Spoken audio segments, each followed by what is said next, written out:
Hello everybody and welcome back to a brand new episode of NASCAR Heat 3 Career Mode. Today we go to Pocono in both the Xfinity Series and in the Cup Series. And in the Xfinity Series we had William Byron in the car. Unfortunately our car failed pre-race inspection, so we had to start at the back of the field, obviously setting us up way back for this event here in Pocono, so we already knew that we had our work cut out for us with William Byron as he came through turns one out of the first turn. Justin Allgaier, he was currently leading this race, so like I said, Byron struggled to get going early on, but he would start to make some progress as he came to about the midway point of this race. Now up into the top 20 as he went down into turns one behind the 0-1 car as he comes through turns one, and I mean, in my opinion, turns two as well, but they say it's only a three-turn track now. But Byron, he would continue working his way forward as he came to the final lap now, up to P13 on the inside of the three car of Ty Dillon, as he would take P12 as he came through turn 3 on the exit of the corner, heading down the front straightaway. William Byron would rebound from pretty much dead last to a 12th place finish here in Pocono. So a great effort by William Byron in our car here today in the tricky triangle. But now it's time to set our sights on the Cup Series race here for Pocono, a track that we've won at in, I believe it was the 41 car with the last lap pass on Chase Elliott a few seasons back. So hopefully we can have a chance to run good here today and maybe even have a chance at victory. Now as we came to our qualifying lap, it wasn't the best lap in the world there as we come out of turn 3. A little bit of oversteer here and there through the corners, and it would show as we came down the front straightaway. Coming through to cross the line, it'll be down in P12 with a 50.798. So not the worst start in the world, but hopefully we got some more ground to make up here in Pocono as we get ready to go green. So hopefully we will move forwards here in the tricky triangle. We're coming to you live from Pocono Raceway in Long Pond, Pennsylvania for today's running of the Pocono 400. Now this tricky triangle is different than any other track these drivers will encounter all year. There are only 3 turns, each unique in design. Also, the tight turns and relatively low banking will require drivers to do a lot more shifting than the typical 2.5-mile speedway. So nailing the setup of the car is crucial. Which of these teams will unravel the mystery that is Pocono and make their way to victory lane? Well, the green flag is in the air. Let's go find out.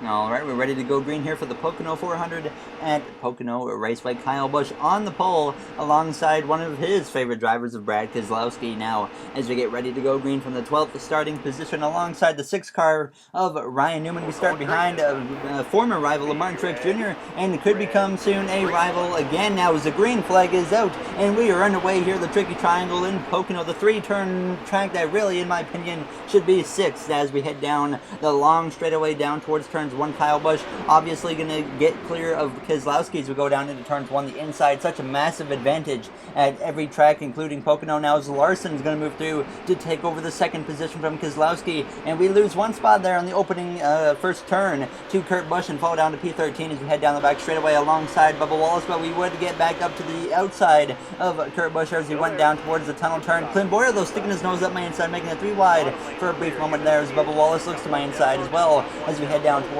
turns 3, coming through to get ready to complete this first lap there. So not the best start for me, but hopefully we can get down to the bottom lane and have a chance to rally our way forwards now as we head down the front straightaway, closing in on the back of Truex, who checks up a little bit there for Austin Dillon as we're going to try and stay off of Truex as we hit 10 to go in this first stage. Pocono, not a very long race now as we look to the inside of Truex as we get clear of Bubba Wallace, and we're going to make it 3 wide with Kurt Busch and Austin Dillon as we go through turns 1, going for a slide now, and Bubba Wallace is going to force the 3 wide on my inside as now we're 3 wide in the middle between Kurt Busch and Bubba Wallace as we head down the back straightaway. Certainly going to have to back out of it by the time we get to the tunnel turn, because if we go 3 wide into the tunnel turn, it's going to be a disaster.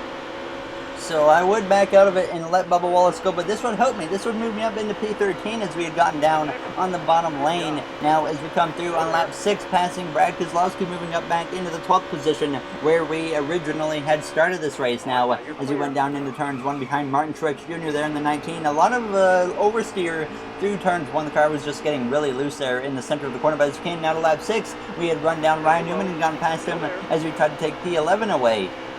We then would set our sights on Truex there as we came to a lap later now with the cinematic camera looking to the inside actually of Martin Truex Jr. as he went down towards turns 1. Kyle Busch actually had lost the lead to Kevin Harvick, who is now leading over Joey Logano. So Busch, he was down to third as we were looking to the inside of Martin Truex Jr. as we came out of turns 1. So continuing to move our way forwards now inside the top 10 here in Pocono. And as we came to another few laps later on lap 9, looking to the inside now of Eric Jones and Jamie McMurray in P9, making it 3 wide as we went down towards turns 1, trying to gain a few more extra positions as we have Jimmy Johnson, our teammate, having a great run here today. And I would fall in line behind Eric Jones since I couldn't complete the pass on him as we were now on lap 10. Going into the tunnel turn, Elliott makes a mistake and pushes way up the hill along with Jones, and they almost get into the wall. And that allows me to look to the inside once again of Eric Jones, but this time we would complete the pass and move up to P6 as we were now approaching the final lap. Jimmy Johnson, he would get to the back of Larson coming to the white flag, and as we went down towards turns 1, he would actually be able to look to the inside of Kyle Larson there. Now as we came down the back straightaway, Johnson clearing Larson here on this final lap in the first stages. We also look to the inside of the 42 as we go down into the tunnel turn now, side by side with the 42 of Larson. As we come out of the corner, he's going to stay there, but we now get clear, and I certainly have the speed to run down that 48, maybe get past him. But the way I was looking at it, Jimmy Johnson certainly needs some points to get into the playoffs. So we're going to be a little bit generous to him now as we come through turns 3. I'm going to make sure that I just stay behind him down the front straightaway just to give Jimmy Johnson that extra point as we come through to cross the line to get P5 in the first stage. You've got to be a bit of a team player sometimes in this game now as Kevin Harvick, he does win stage 1. So Harvick's been on a hot streak recently here in our career mode, and he keeps it up with a stage victory as we would pay for 2 cans of fuel and 4 tires and come out in P5 with Johnson up there on the top. But we had 300 cars in the top 10, including Alex Bowman.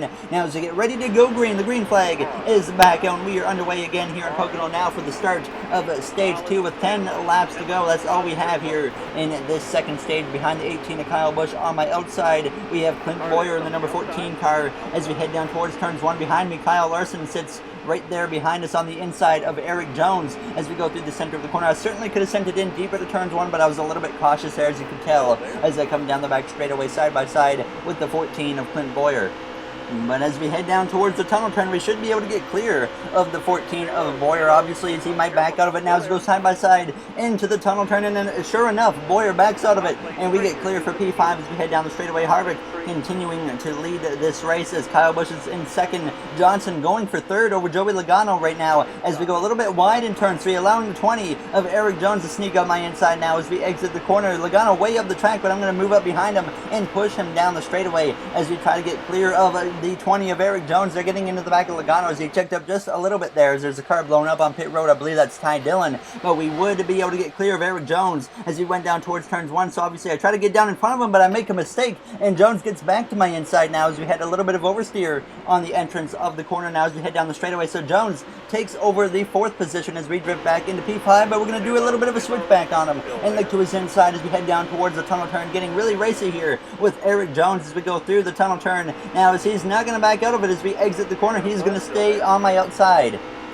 Jones certainly putting up a good fight, and as we went down towards turn 3, though, obviously we're going to have the advantage over Jones on the inside lane. We would be able to edge him out through the center of the corner, but we came to another lap later. He's still on my outside, but we would end up getting a caution. I could not find what brought it out, but obviously this would set us up for a restart here about midway through the second stage behind the 18 of Kyle Busch. Harvick in command right now as the green flag is back out, and we are underway once again here in Pocono. Johnson continuing to have a great run, and hopefully he can continue that for the rest of this race as we get towards the back bumper of Kyle Busch. We're going to push him as far out as we can.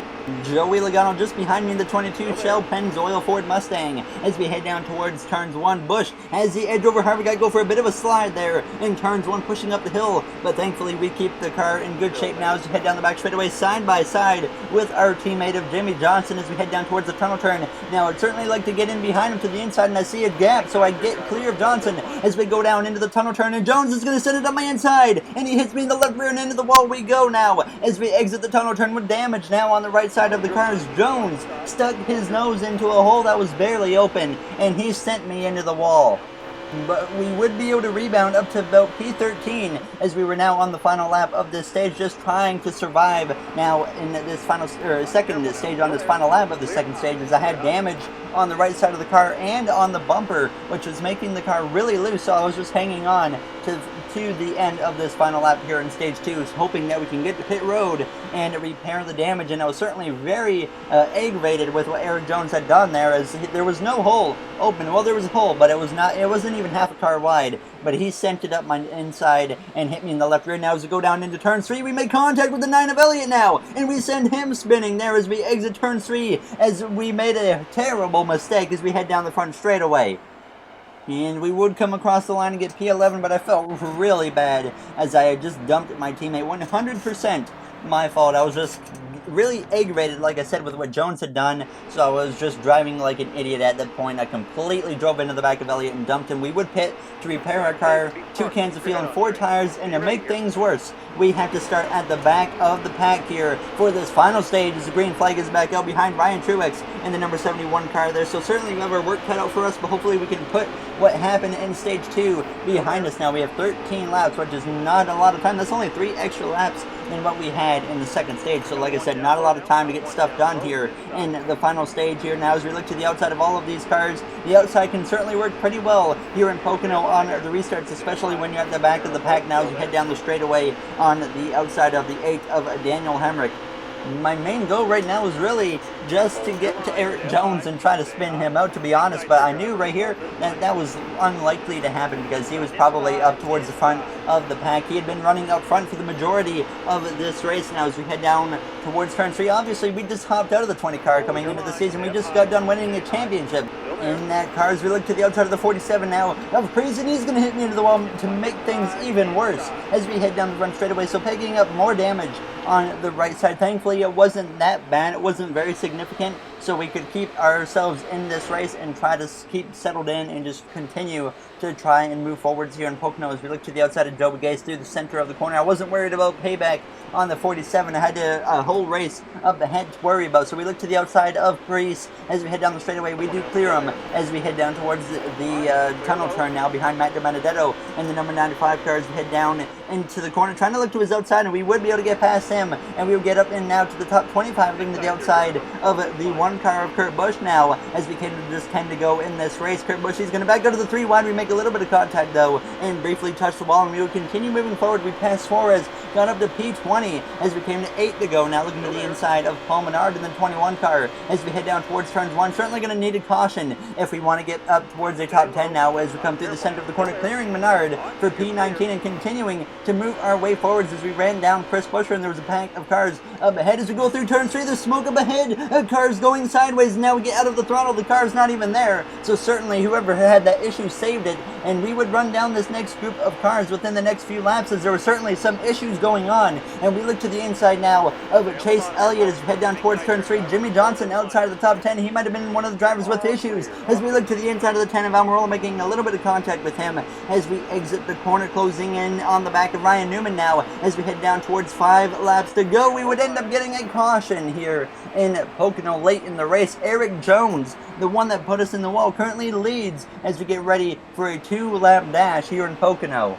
We're going to need a really good restart if we want to get up towards the top 10 now here late in Pocono. 2 laps remain once we cross the line as the green flag is back out behind Ryan Newman. We get a great launch, and we look to the inside right away, making a 3 wide with him and Eric Almirola now as we also try to look to the inside of our teammate of Jimmy Johnson as we head down towards this first turn. Johnson up on the outside in the 3 wide as well as behind us. Elliott has a lot of damage. I wonder where that came from now as we come through the center of the corner and looking to the inside of Reagan. Now moving up into the 12th position really quickly here, so we'll go from 17th to 12th in 1 corner now as we go down the back straightaway. Reagan still on my outside as he continues to battle as we head down towards the tunnel turn. We would kind of get stuck here for the next half a lap as I wasn't able to get past Bubba Wallace, so now as we came to the white flag here half a lap later, looking to the inside, just about of Kyle Larson, but we fade in behind him, and now it's going to turns 1. We look again, and this time we're up his inside as we go through the center of the corner. Bowman down here in P10, he's in a must-win situation to make the playoffs, so I wasn't too worried about giving him any help when it comes to points. Now as we head down the straightaway diving down towards the tunnel turn behind Bubba Wallace, who's having a great run, but we look to his inside now as we go into the tunnel turn for the final time. Eric Jones in command as we exit the tunnel turn. The driver that put me into the wall earlier, not the guy that I want to see leading this race as we head down towards turns 3 for the final time. Johnson Bowman behind me. Johnson rebounding up here towards the top 10 now as he passes Bubba Wallace, but as we exit turn 3, Eric Jones is going to come through to get win number 1 on the season in Pocono as we come through to get P9. So a good rebound, even though 9th is not as good as what it could have been. We still rebounded really well after starting in the back of the field for the final stage. So Jones, we have a Joe Gibbs Racing 1, 2, 3 there. Obviously we had statistics like that a few times last season when we drove for Joe Gibbs as well.